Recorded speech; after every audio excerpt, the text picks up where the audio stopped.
Notice how Zubul doesn't interrupt the intermission up until Jax is tormented with a reminder of his lost friend. This is such a sad detail to me. Ragatha's first instinct here is to panic and brace herself for verbal backlash because of her earlier outburst. Her mom must have been pretty vile. I like the little touch that Pomni voted no in making Jax wear the maid outfit. This touch really shows their growing bond and Pomni's sympathy for Jax's insecure or softer side. In the Fireflies scene, when Jax is talking about losing his tail, there is a cloud that resembles a bunny with its tail coming off. But next to the rabbit cloud is a bow tie, which I think means he lost his tail around the same time his frog friend abstracted, because on his door he's wearing a bow tie. Something I noticed is when player characters swear, it's a cartoonish sound effect, but when an NPC character swears, it's the usual censored.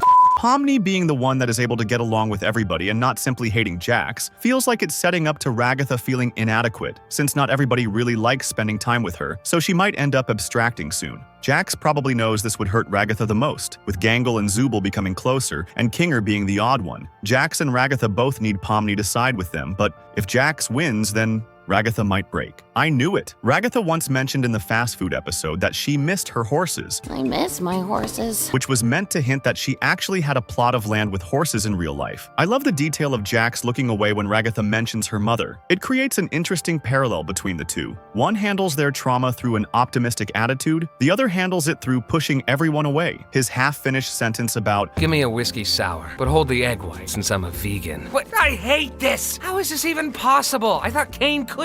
Is pretty haunting. I figure he's saying that he thought Cain couldn't alter their minds or consciousness. He can, on a whim. What else has he tampered with trying to keep them complacent? In the bar scene, after Ragatha finishes talking about her mom, you can see that Jax looks sad for her, and then he decides to break the tension of the memento by talking to Kinger and making the moment less embarrassing for Ragatha. Brilliant. Can we just talk about the NPC at the end? I remember in one episode where Cain deleted Gummigoo from the circus because he said NPCs aren't allowed in the circus because he might lose track of who is real and who isn't. I feel like there's a plot twist coming in the next episode.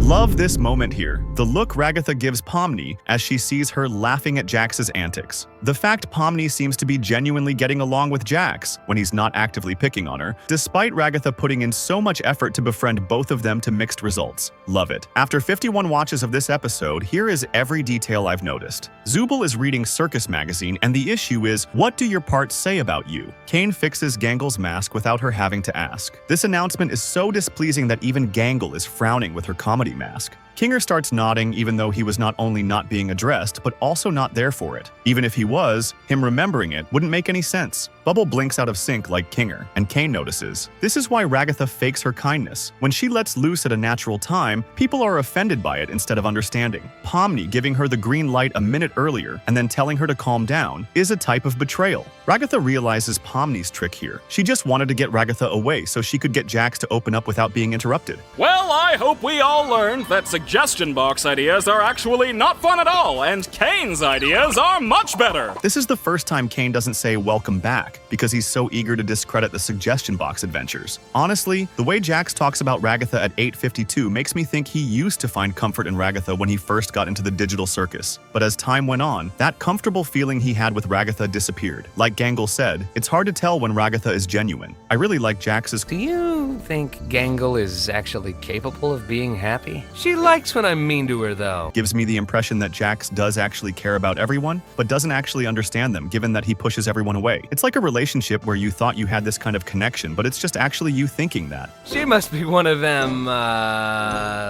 loser. I don't know if I was the only one laughing about that, but why did Jax take so long to say losers? People theorized that it's because he was gonna say weeboo, but then didn't, because it would out him as knowing the word. But he does say Slice of life animes are the worst ones. which implies he may be a weeb too. I love how Jax specifically asked not to embarrass Pomni in the briefings. Fun fact, at 1720 in Russian dub, Zubul references skibidi toilet. Я базубал, Так, я так. In the Dutch, German, Filipino, Indonesian, Russian, and Ukrainian audio tracks, he sings the anthems of the respective countries.